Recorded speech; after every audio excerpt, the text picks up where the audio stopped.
une nuit glaciale, un roi maudit et une abomination interdite. L'histoire de la sorcière d'Endor n'est pas une simple légende biblique. C'est l'avertissement le plus terrifiant de toute l'histoire de l'humanité sur les dangers de l'occulte. Saül, le premier roi d'Israël, est aux abois. Le ciel est resté muet, ses songes sont vides, les prophètes se sont tus. Dans un acte de désespoir absolu, il franchit la ligne rouge et cherche une femme possédée par un esprit familier.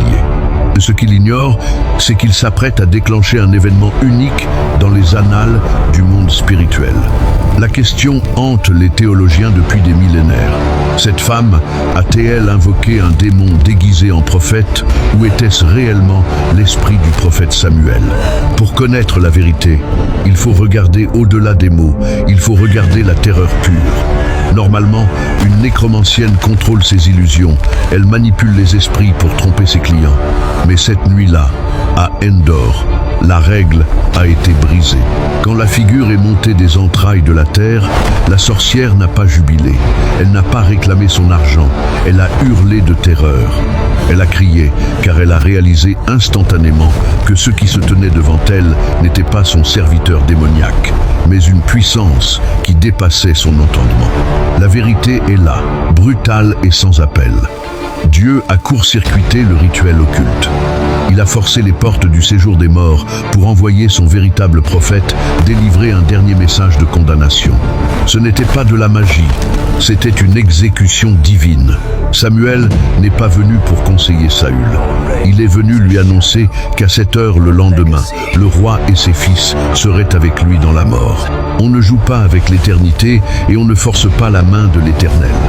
Saül a croisé le regard du jugement parce qu'il avait perdu la crainte de Dieu. Ne commettez pas la même erreur fatale en pensant que vous pouvez flirter avec les ténèbres impunément. Si vous reconnaissez aujourd'hui que l'Éternel est le seul maître absolu de l'invisible et du visible, si vous tremblez devant sa majesté, déclarez maintenant en commentaire « Dieu est redoutable ». Faisons de cet espace un autel à sa gloire, un lieu où la crainte de son nom est rétablie. Abonne-toi maintenant pour ne pas manquer les prochains mystères. Active la cloche pour rester vigilant et partage cette vidéo à ceux qui s'égarent. La vérité est un feu qui purifie. Ne restez pas dans l'ombre, car d'autres secrets arrivent bientôt. Soyez prêts.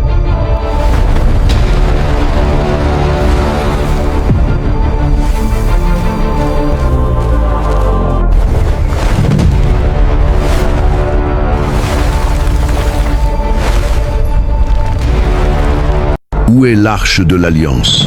Un objet que personne ne touchait sans en payer le prix. Un secret devant lequel les nations tremblaient. Puis elle disparaît. Pas de traces, pas de mention, pas d'explication.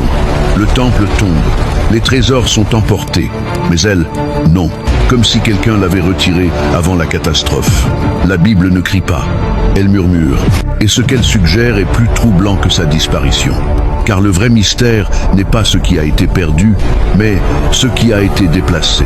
Reste ici, suis cette page et active la cloche de notification. La révélation arrive très bientôt. Ne détourne pas le regard. Ici, c'est Chronomystère, là où les mystères bibliques prennent sens. Qui sont les 24 vieillards mentionnés dans le livre de l'Apocalypse? Dans le chapitre 4, Jean décrit une scène céleste d'une intensité rare. Le ciel semble s'ouvrir.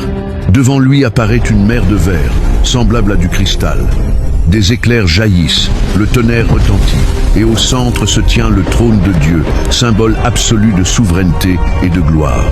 Mais autour de ce trône, un détail retient l'attention.